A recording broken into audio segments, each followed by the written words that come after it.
Long Island Sound is an estuary of national significance. It is a national treasure that we have right here in our backyards. It's not only a beautiful natural treasure, it's also an economic engine for Long Island and New York State and Connecticut. One of the things that we want to do is illustrate why it's a treasure to those students who participate in this program, and it's been a huge success. Citizens Campaign for the Environment is the founder of the concept and implementing the Long Island Sound High School Summit.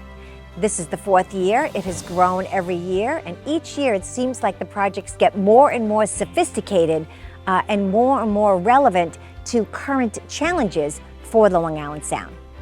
We're so excited that a diversity of schools and students participate in this program because it's building leadership for the future. It's building their awareness and their knowledge about Long Island Sound's challenges and what needs to happen in order for the water body to be restored. So basically, we're building Long Island Sound stewards for the future by installing science-based knowledge in them in their high school years. My name is Allison DePurdy. I'm a research associate and field biologist with Atlantic Marine Conservation Society. We've been partnering with Citizens Campaign for the Environment and Friends of the Bay for 4 years with this project, and it's really inspiring to see the students involved and their teachers and their families involved in Long Island Sound conservation. So we've been involved in this project for 3 years, and we've had a chance to mentor students from schools in our area, Locust Valley, Oyster Bay High School, Our Lady of Mercy Academy, Friends Academy. And it's just been great because the projects are, some of them are continuations from year to year, so they build on each other, or there are new projects that are really innovative, and it'll be interesting to see. Some of these projects are so innovative that I think they're actually going to have real-world application outside of this conference. So the Long Island Sound High School Summit is a great opportunity for our students. I have both sophomores, juniors, and seniors with us to find a problem with the sound and then come up with a solution. It's important to get our message out. So my project was assessing the impact of nitrogen pollution on seagrasses' ability to sequester and cycle nutrients like carbon and nitrogen from the waterways, while also proposing a method for restoring the declining seagrass beds. So I discovered that when there's excess nitrate in the waters, it suppresses the seagrass's ability to sequester carbon and nitrogen. Although it leads to an increase in plant growth, it suppresses its ability to mitigate climate change. So I had a lot of fun with my project. I got to experience a lot of new things. When I had to do my sampling for my collections, I got to take a boat out to my sampling locations. I got to see a lot of cool marine organisms like seahorses. So it was really cool to see that my project could potentially have an impact on fixing these ecosystems and not making a threat to marine life. My project was mitigating the impacts of ammonia and nitrates from rain gardens. We focused on nitrates because we live in Locust Valley and we're really surrounded by golf courses, and nitrates is one of the primary ingredients in fertilizer. So when golf courses are using this fertilizer, it's rolling off into the aquatic areas and has really big impacts on our community. The sound is really a big part of my life and all of my friends' lives and everyone around me. Whether we are looking out from it from class, or we're eating by it, or we're swimming in it, it's really just a big part of the community, so it was really important to us. One of the things I really love about the Long Island Sound High School Summit is that every student has a place. It's not a competition. It's a chance to get excited and work together with other students.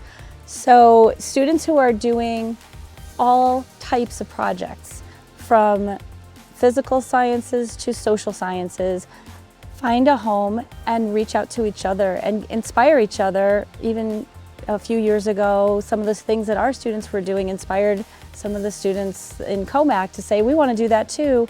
And now we have a broader way to get the message out. My project was called Keep a Lid on It, where I designed a lid for a trash can so that if it falls over, garbage won't be able to come out and animals can't get in and take garbage out of it. So it's just preventing garbage from escaping and getting all over the place.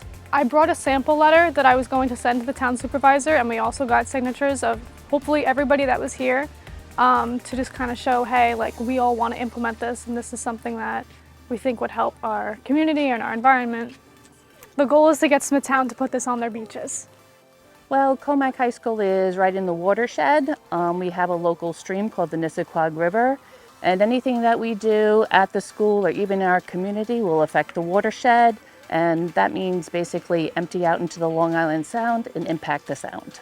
So this year we kind of jump-started with a beach cleanup, and they noticed all the plastic that they were collecting at the beach, so they decided to kind of have that be their focus. And so this week we actually did a zero initiative on no plastic use. Students made signs which they put up all around the school, giving people an alternative to what plastic they were using and offering kind of like an alternative. So if you use, say, a plastic bottle, they had a picture of a reusable water bottle right next to it. This is the first year I'm doing the Long Island Sound High School Summit. So we are working on collecting data from our school and cafeteria to see the amount of plastic and what actions we could take to reduce the amount of plastic that is being used within our school. I saw all the plastic pollution here because I knew there was some, but I didn't realize the extent because I was never specifically looking for it when at the beaches. We're investigating ways to reduce our plastic use through reusable water bottles and trying to eliminate single-use plastics that people commonly use. I think seeing the numbers and exactly how much plastic we collected, it was a huge factor in our initiative to start Zero Plastic Week and put up posters around the school and just make it known that there's a lot more plastic than people think there is. You know, we're always at competitions, and this is just a nice way to do research for the sake of doing research and not having, another motivation, which I think is what research is really all about. I wish there were more events like this. But I think for us, it was definitely that personal connection with us having so many kids who live blocks away, and they're on the boats every summer. They're going fishing every summer. So I think for us, there's a personal connection there. My project was the utilization of Flettner rotors in commercial and industrial spaces in the Long Island Sound. I came up with that. I was thinking in terms of what I wanted to do in the future. I have been working with a naval architect for a while, and I've been wanting to go to school for that. So I was thinking, how can I apply that to the Long Island Sound? So I came up with this design of the Flettner rotors being utilized for ferries and shipping lanes coming through the Sound. My project was using anionic resin to mitigate nitrate, both through agricultural runoff and through sewage waste treatment. So I created an RTA, which is a resin toilet attachment. So it's a 3D printed column that's filled with anionic resin, and it has stainless steel mesh on both sides. That way you can attach it into your sewage waste drain system, and then every time you flush, your waste has to go through this filter and it will filter out nitrate. Our project was a connection between microplastics and algal bloom accumulation. But then we started to notice that the algae, and when we took counts, we started to see it was had much more concentrations of algae in the experimental group too. So that's where it really led us to think, oh wait, this might have a connection to something nobody has ever really thought of before. It was a really great experience. Yes. We concluded that these microplastics do in fact have an effect and a possible correlation to these algal blooms. My project was on the abundance of microplastics in seaweeds in the Long Island Sound. I found that there are microplastics in the seaweeds in the Long Island Sound, unfortunately, that we're most likely consuming. My project was studying the effects of copper sulfate on the behavior and social hierarchy of rusty crayfish. I was curious to see how metals from fertilizers can affect the social behavior on animals and in turn affect the ecosystems. I discovered that the copper sulfate impacts the olfactory organs of the crayfish, and it blocks the urine that's spurted at each other to recognize each other. It blocks that ability to sense that. The solution to this would be to use organic fertilizers and more fertilizers that are better suited for the environment. It was really interesting. I was able to learn a lot and take from other people, and I'm thinking about using some of the ideas found in the other people's experiment into mine. I'm Leah Karashkat, and I go to Smithtown High School West. I'm Marissa Vincenzi, and I also go to Smithtown High School West. Yes, so students researched some endangered species that are in our Long Island Sound, and we drew them on the sidewalk and researched ways to help prevent those species going endangered. It was great. I really got to learn a lot. I got to meet new people and experience new things that I probably wouldn't have gotten to experience if I wasn't part of this program, and I'm really grateful for it. Oh, for this year, we decided that we were going to do something to try to help the erosion of the salt marshes, to develop a program where we could grow the grasses indoors with the hopes that we would get other schools involved to grow them indoors, and then get together and maybe try to replant some of the salt marsh at Sunken Meadow. So we took a field trip to Sunken Meadow State Park and we collected these seeds, and that's what really introduced me, and I'm guessing all of us, to this project. And that's what made me really think about like the animals that are being affected and who's being affected in the situation, and that's what really made me want to solve this problem. What did you find? Well, we set up plugs and seeds in our labs and we grew them in various conditions so that we could find the best growth methods. We found that when they're in conditions similar to a salt marsh, they grow a lot better even when indoors. What are the next steps for this research? First, we would want to continue this project to other people in our schools. And if we would have the time, we can have more research to study how grasses can grow even more efficiently. We were studying the effects of exposure of microplastics on zebrafish. Microplastics are a problem in the Sound, especially because of pollution on beaches and pollution that comes off of like the Long Island area, especially the residential areas.